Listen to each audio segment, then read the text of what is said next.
माँ की वजह से टूटा रिश्ता, आज वही माँ बदल गई।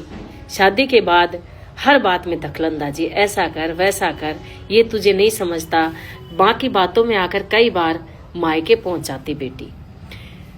पति उसे समझाता, घर दो लोगों से मिलकर बनता है, तीसरे की दखलंदाजी रिश्तों को तोड़ देती है। पर पत्नी की आंखों पर माँ की बातों की पट्टी बंधी हुई। बात दोनों के बीच झगड़े बढ़ने लगे, रिश्तों में दूरियां आई। एक दिन तो ऐसा हुआ कि रिश्ता ही खत्म हो गया। जैसे ही उसके हाथ में तलाक के कागज आए तो उसे समझ आया कि ये सब माँ की वजह से। तभी वो अपने मायके की दहलीज पर पहुंची तो माँ की कड़वी बातें। जैसे ही उसने कहा, आ गई बोझ बनकर, कहा था ना सुधर जाओ।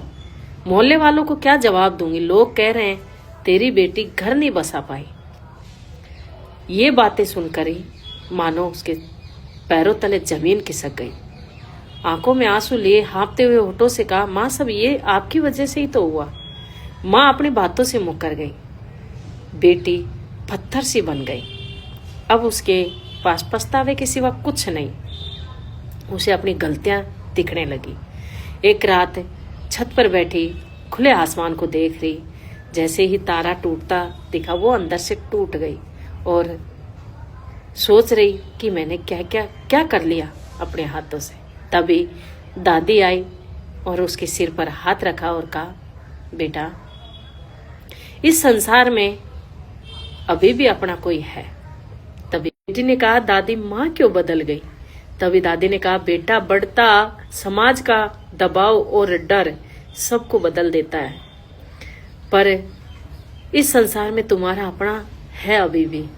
आज दामाद आए थे और आंखों में आंसू लिए कह रहे थे, दादी आज भी मैं उससे बहुत प्यार करता हूँ, मैं उसके बिना नहीं जी पा रहा हूँ। आज भी वो तुझे अपनाना चाह रहा है बेटा।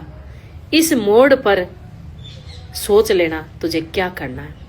तभी उसकी आंखों में एक हल्की सी चमक आई और कहा, दादी मैंने जिस व्यक्ति के साथ इतना बुरा बर्ताव किया, आज भी वो मुझे प्यार करता है।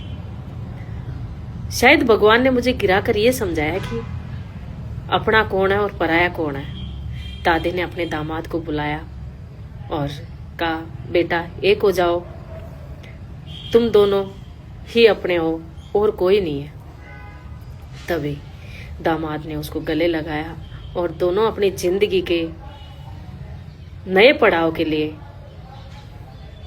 रवाना हो गए।